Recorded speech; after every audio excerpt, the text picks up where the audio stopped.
Good afternoon. It's 12:30 in the afternoon in Los Angeles, and I'm Janet McElligott. I'm here to tell you about a very disturbing turn in the Middle East. Today, Libyan troops supported by UAE, which is the United Arab Emirates, has gone in and invaded the Sudan. Many of you know that Sudan has been at war. This skirmish, this war, has been painted as two generals fighting against each other.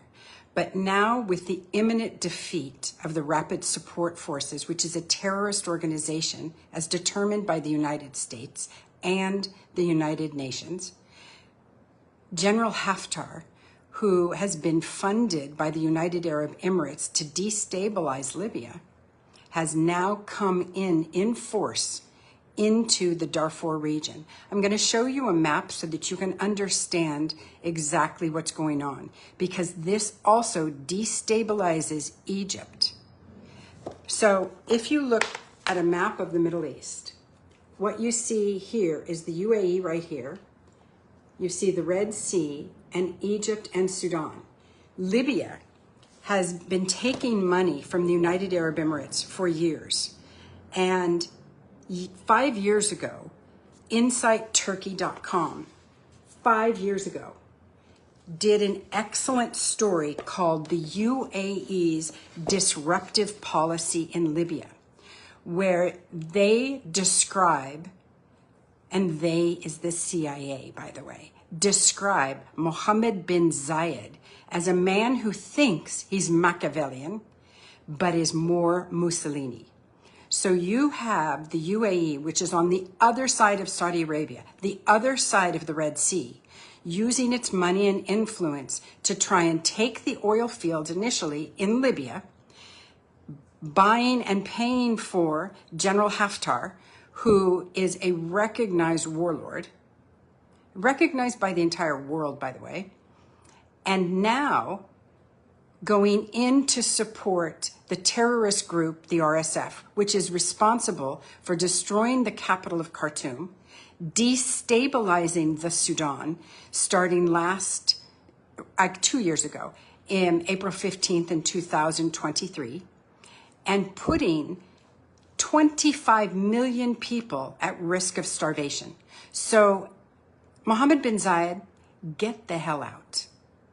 General Haftar, get the hell out. If you think the Egyptians, who also are in this triangle right now, are going to stand by and let this escalate into a war that will encompass the entire Middle East, honey, you need an attitude readjustment.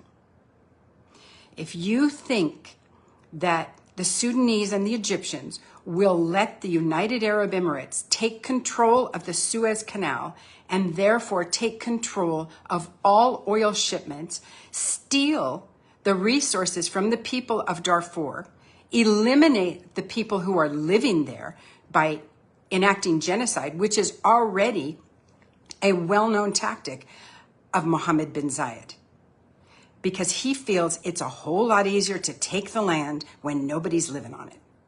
And this is all about expansion, using your oil money to kill people you feel are insignificant.